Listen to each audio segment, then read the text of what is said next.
Do you have a child that is gender confused? Are you the parent of somebody that is either identified as transgender using different pronouns or some other type of gender confused, just propaganda that's being shoved down your kids' throats? Well, I created the Biblically Parenting Gender Confused Children support group for parents just like you. This support group is completely free. We meet monthly, and you are able to connect with other like minded Christian parents that are struggling with how to parent children that are gender confused. They're getting all sorts of nonsense brought to them by the world, and I want to help connect parents that are going through similar struggles and be able to tackle this issue through a biblical worldview. If you are interested in joining this group or know somebody that might be interested in this group, head on over to faithfullyengaged.com and there's more information about the support group there. I have a link down in the description below. Welcome back, everyone, to another episode of Faithfully Engaged. Those of you that have been watching the show for a while, or even watched it way back when it started as my counseling practice of the Truth and Grace Counseling Podcast, you know that I'm a counselor, and I've had several counselors on the show before. And today's guest, Lisa Mustard, is another counselor that I'm really excited to share a little bit more of her story and just the unique things that she brings to the field of counseling. So, Lisa, it's great to have you on. Why don't you tell the audience a little bit more about yourself? Great. Well, thank you, Johnny, for having me. I'm just honored and thrilled to be here. Just grateful to connect with you and get to know you. And we have a lot of similar things in common. Our values and our beliefs, I think, are in alignment. And so I'm always excited to connect with podcasters, especially therapists and their audience. So thanks for having me.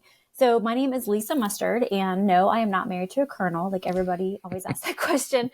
I am a licensed marriage and family therapist in South Carolina. And what else can I tell you? Gosh, I've done a lot of things over the years. I've been licensed for the past 15 years. I've worked in anywhere from a college counseling center at the University of South Carolina. That's where I cut my teeth and got my hours under me. Went from there to a addiction recovery center. From there, got into working with the military population. And that's primarily who I've worked with the past, what am I going on, like 13 years, I guess. I've been working primarily with a military population. However, one of the things that I feel like is something you would like to talk about on the show, based on what we talked about prior to recording, is where I am today and kind of how I got here. And when I turned 40, I had a big old wake up call and realized that I was just kind of going through the motions of life. My marriage was good. My kids were good. My jobs were good. But I felt like I wasn't really tapping into everything that all the skills and gifts that I feel like I had really worked on since I became a therapist. And I got really curious about that. And I just kind of leaned into that. And instead of, going down probably maybe the path of sadness or fearfulness or, just hopelessness, I got really curious about it and started to listen to, what does that mean? What can I do with these thoughts and these feelings, and where do I want to take it? Because I felt like at 40, as midlife kind of hitting this, very common, I think, for a lot of midlifers out there to kind of go through this phase. So I got real curious and decided a couple years after 40 that I wanted to go into podcasting, mainly because I was at a regional conference, the Low Country Mental Health Conference in Charleston, South Carolina, which is a phenomenal conference. In the middle of July, I'm in Charleston, and I'm thinking, I can't believe I got to sit here for the next 7 hours in Charleston, inside, where I could be outside walking around. I could be down at the Battery. I could be on the harbor cruise. Like, I could be doing so many different things, and I'm stuck inside for 7 hours for the next 2.5 days. And I thought, wouldn't it be cool if I could be doing those things and have all these speakers in my earbuds, and I could be learning on the go? And that's when I thought, aha, I think I'm onto something here. And I just got curious about, how does one do that? How does somebody become credentialed as a continuing education provider? And how do you turn the content into audio courses? And I just started. I mean, honestly, I just kind of flew by the seat of my pants trying to figure it all out. And here I am, a couple years later, and I have a continuing education company under my belt. It's called Mustard Consulting, and I have about 22 pod courses that are available I also work with other therapists who have courses that they want to get out there, and I work with them as their administrator. So there are other courses on my site. And as I started to do all this, I started to get people reaching out to me saying, how do I do this? How do I do what you're doing? And so then I started like, okay, well, there's so many moving parts, as you know, like you're going through, or you've been through that process. And so I started to work with people a little bit one-on-one, kind of helping them figure out what content they wanted to create. Do they want to do trainings for the layperson? Do they want to do trainings for therapists? Needless to say, it's kind of brought me like full circle back to all of these things when I was in burnout and I was going through that midlife, blah, all of these things that I've been through. I'm a better therapist. I am a better mom. I'm a better wife, better human, just kind of going through that, kind of coming out on the other side, because the obstacle is the way. I'm a big believer in that. So here I am, and it's great. It's fun. Like, I have zest for therapy again. I have excitement for, connecting with new people. And that's probably like really long-winded way of saying, what I do today. I'm also, one more thing I am doing right now is I'm finishing up a hypnotherapy certification. So I'm really excited about being able to offer that, in the future, pretty soon, probably by the end of the summer, I'll be fully certified in that. That's fantastic. And there's several things I want to kind of point out here for the audience. Now, most of you that are listening are not counselors, and that's totally fine. I do have a biasness for some of the guests that I bring on. They're going to be more likely to be a counselor than a plumber, just because I'm a counselor. So some of that's just for my own benefit. But you guys can benefit too. Look, if you're not 40 already, you're going to be, or you already have been. And that is a common, like Lisa was saying, midlife crisis is, that term is out there for a reason. You've probably been in your career for a while. You may be getting burnt out. Counseling is really susceptible to that. We get a lot of just junk thrown our way, but counselors aren't the only profession that run into burnout. You may be that plumber and you're tired of doing it, or working in an office. Like, that's very common. But what I liked what Lisa said there is, she could have done the road that I think a lot of us take, is just complain and stay there. And that doesn't do us a whole lot of good to just complain and stay there. We grow bitter and things just get off. But she did something. And it's what I wanted to follow up with you on, Lisa, as you had this kind of Eureka moment, like, oh, like I could listen to this on the go. You said you just did it. What did that look like? Was that like I just figured it all out in a week? Was it I made a lot of mistakes along the way and refined it? Like, what was that process like? Yeah, that's such a great question. So I just decided to do it, and I love a new challenge. And so figuring out podcasting to me was like this really cool challenge. And I listened to a lot of podcasts to begin with. So it was natural. Oh, I'm going to start a podcast now. I'm going to do this. And I knew, I knew enough to not blow things up. And I'll tell you, the best thing I did was I took a free podcasting course, and I'll share with anybody. It's by John Lee Dumas. You probably know who he is, right? Entrepreneur on Fire. He has a free podcasting course that you can just go on his website, and there's a big button that says free podcasting course, and you can watch it, you can listen to it, you can read it. He has it in a bunch of different ways that you can learn from him. And I just did what he said. What's your niche, target audience? What's your content? What impact do you want to make? And I just started. I mean, I think the hardest part was hitting record and then just going. And if you go back and listen to my first, probably 10 to 12 episodes, maybe even the first 50, I don't know. My kids make fun of me. They were like, well, you sound like a robot. But, it was just, I just did it. I guess that's part of it. I think you just have to do it. And in anything, for me, it was a challenge. I like a challenge. I knew I wanted to use my creative side of myself. One of my values is creatively making a difference in the lives of others. And I thought, I'm doing that one-on-one in my job. How can I take that skill set and tweak it and apply it on a broader scale? So that for me it was really important for me to be truthful and honest with that value. What else did I do? I mean, I have a really supportive husband, and he was like, if this is what you are into and you want to give it a go, then, head out and go for it. Now, he doesn't listen to my show because he can't really listen to me. It's funny. He says it's, I guess knowing me, it's a little cringy for maybe my family to listen. But he's, very supportive. And yeah, I mean, I hope that answers your question so far.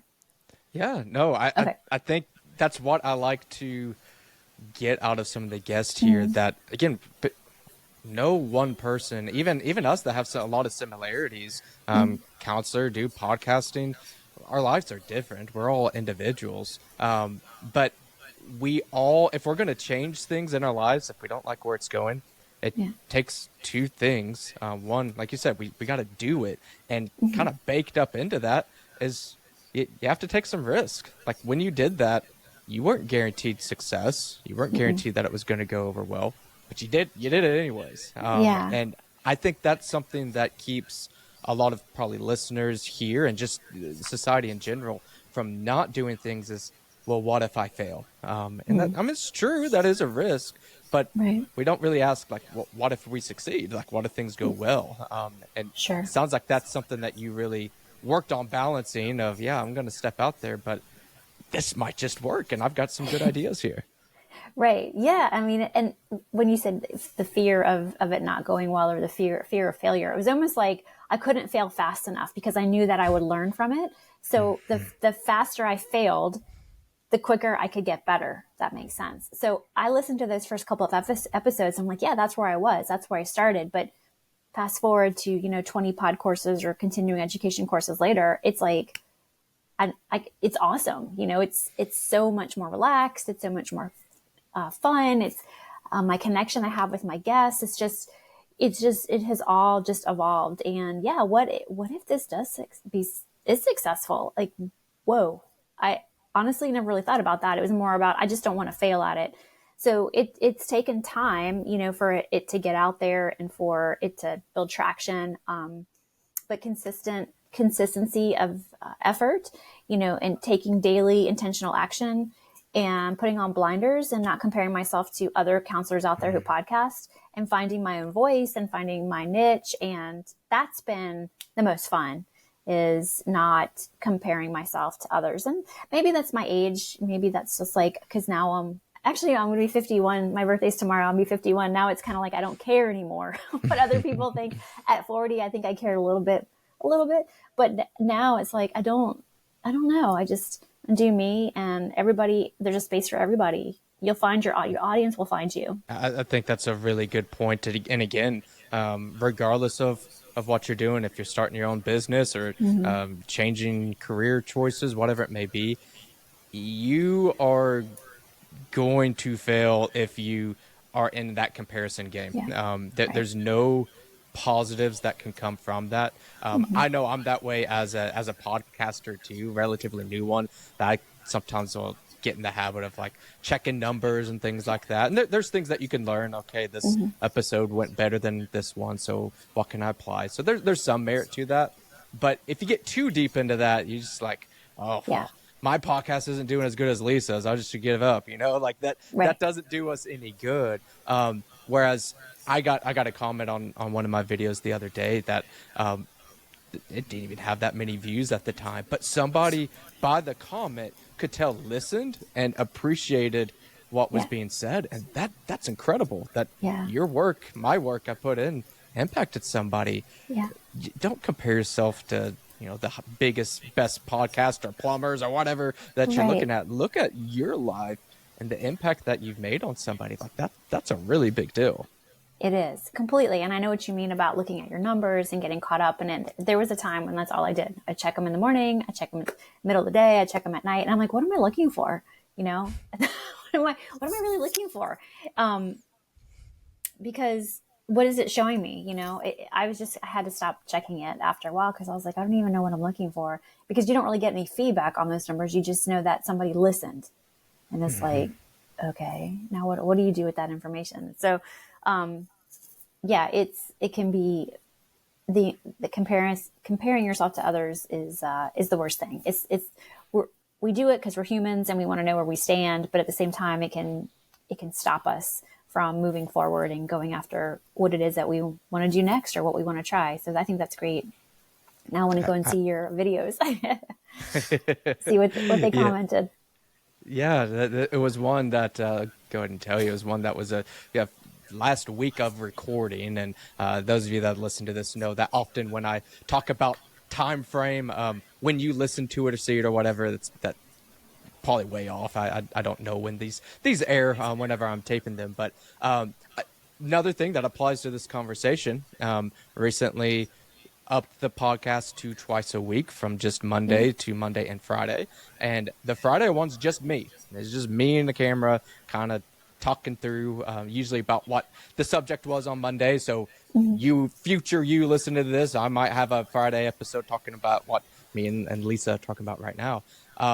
But it was about kind of just males being males, trying to get more positive like masculinity in the culture, and I really was expressing how yes, we need men to be men, and that's certainly something we don't see in culture, at least in popular culture much. Yeah. But also warning against kind of this fake masculinity of like, I'm above you, like you're a woman, so who are you to talk to me? Like that's not useful, that's not helpful. And yeah, that certainly resonated with somebody that they'd seen that even in their church and everything. And Sure. again, that impact there, it's not about me or how great I am, but that these ideas are impacting somebody's life. You listening there, again, maybe it's not a podcast, but it could be your words with a family member. It could be you going back to school to get a degree of something that you really want to do. It may just be working super hard, even though you don't love your job right now. Like you can impact people all the time. It's just, Right. you have to be open to sharing and open to seeing that impact. Because again, even with my comment, that I've received, I could look like, that's just one person. Who cares? But it Right. does matter that we Yeah. need to accept even those words that other people tell us. Right. Right. Yeah, that's really important. Really important. I like that. Something you shared earlier, I wanted to get just a little bit more into is, and this is obviously applicable to everybody, is values. Many of you know some of my story of my values and what led me to make my own counseling practice, is just concerns about some of the counseling world in general and the culture in general. And I didn't necessarily want to play by everybody's rules, especially as it relates to some gender issues and things of that nature. I didn't want that to be a part of my practice because my values as both just concerned citizen, a Christian, husband, father, all of that outweighed the values of a licensing board or Sure. some person on Twitter or whatever. Like that doesn't matter as much to me. So for you, going back into your values, what were some more of these values that kind of led you to make some of the decisions you make? And you've stood on some pretty big things. Like what keeps you going? What keeps these values of having such a big impact on not just your personal life, but also your professional life? That's a great question. I love that question. So other values that I have that I check in with myself every day to make sure I always say, walking in congruency or walking in alignment with family focus, family first is going to be however you want to say it. But my kids are in the other room, so I don't know if they're listening or not, but my family is first. And that means in all the things. So am I showing up as the mom that I want to be? Am I showing up as the wife that I want to be? We want to raise, healthy children who can, function well in this world, who can think for themselves, who can critically think, who are good humans, who value, health and wellness and being kind and genuine and generous as well.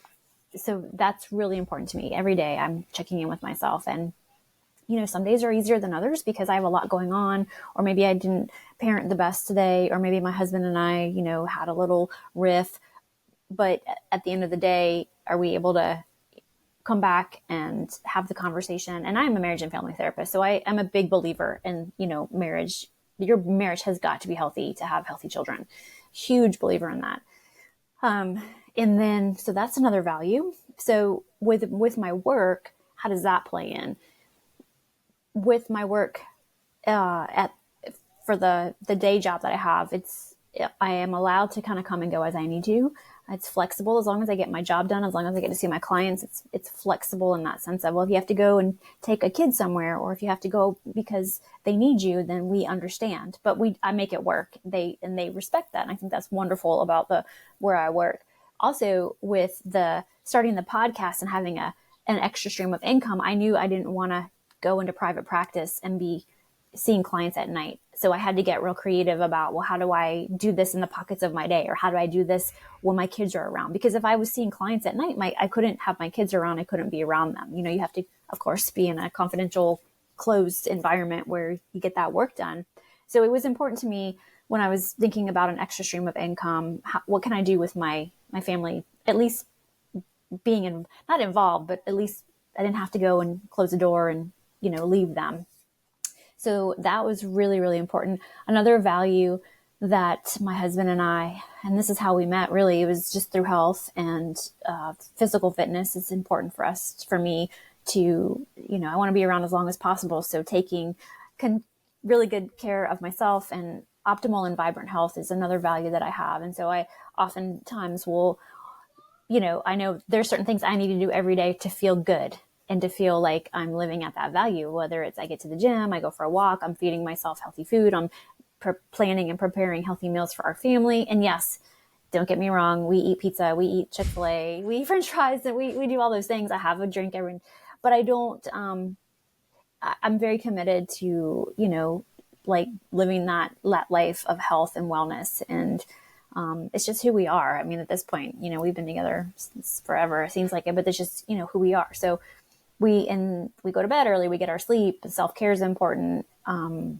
we'd like to have fun too. So that's another. Faith is also important. And I know that looks different for everybody, but, and I think nowadays, spirituality and faith, and so much of that can be so tied up in what's going on in the world, and being able to take a step back and disconnect from social media and disconnect from the news, and disconnect from all of the voices out there that aren't really in alignment with how we want to live our lives. So just putting on, boundaries around that is really important. I'm not sure what you would call that in terms of a value, but it's to me, it's connected to, if I'm going to remain in alignment with my spirituality and with my faith, I have to remember who I am in all of this, and the impact that I can have in the world, and how I can be helpful.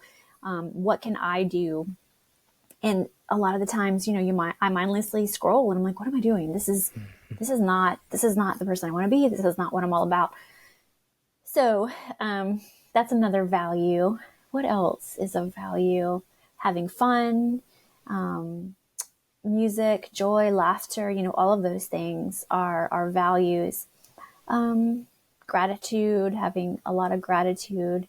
It's not always that simple. I don't want people to think that, every day I wake up and I'm like, can't wait to hit the gym, or I can't wait to eat my protein shake. No, I mean, it's not always like that. No, but I remember that when I'm walking in alignment in those values, man, I just feel good. Things are good. Gratitude is there. Now, it doesn't mean life is easy, but it's a lot easier to handle what is thrown at you when you're walking in alignment with your values. And a lot of people have no idea what their values are. And it's, with clients, I'll ask them that, like, what do you stand for?